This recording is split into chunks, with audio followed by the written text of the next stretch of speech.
Sometimes even the most successful and beloved artists can have a bad year, whether it's due to personal issues, scandals, or the music just not connecting. In this video, we look at some of the most famous artists and their worst year ever.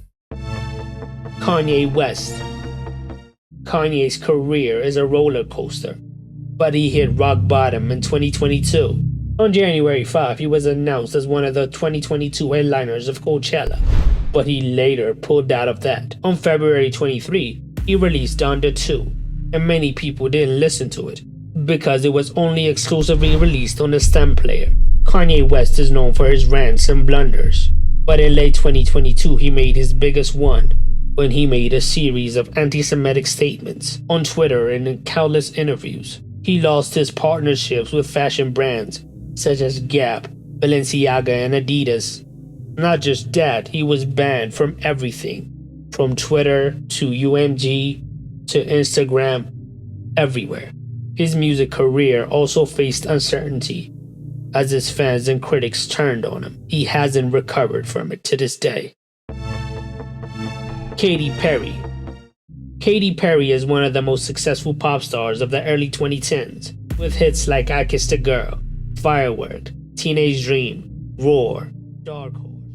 However, in 2017, she faced a lot of criticism and backlash for her album Witness, released on June 9, 2017. It received mixed reviews. It was supposed to be a more mature and experimental direction for her. However, people found it bland and boring. It sold well, but it was not up to Katy's standards. It debuted on number 1 on the Billboard 200 with 180,000 album equivalent units. It has now been certified gold by the RIAA, which made it her worst-selling album at the time. Unlike her last albums, all the singles failed to connect with her audience. Chained to the Rhythm was cool, Bon Appetit was whatever, and Swish Swish was a bad diss track to Taylor Swift. Remember her cringy SNL performance with the Migos? Katy now gets her back from being a judge on American Idol, and she has never gotten to the level she was before Witness. Justin Bieber. Justin had a turbulent year in 2014, with several scandals and legal troubles that ruined his image and reputation. He was just coming off releasing his compilation album Journals in December 2013. The album received mixed reviews from critics and fans, and did not chart on the Billboard 200. In January 2014, he was arrested and charged with driving under the influence, resisting arrest, and driving without a valid license in Miami. He pleaded guilty and was ordered to attend anger management classes. In February, he was charged with assaulting a limousine driver in Toronto, but the charge was later dropped. In March, he was accused of attempted robbery by a woman who claimed he snatched her phone, but the case was not pursued by the prosecutors. In April, because of his antics, an online petition was made to have him deported from the US.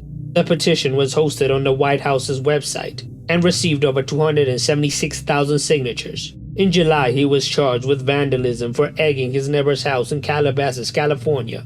His public perception was at an all-time low. He later came out and said that he was in a dark place and was abusing drugs at the time. In the following years, he managed to rehabilitate his career and got on his redemption arc, which succeeded with the release of his classic album Purpose. Rihanna. In 2015, Rihanna was struggling to find the sound for her next album, which was supposed to be produced by Kanye West.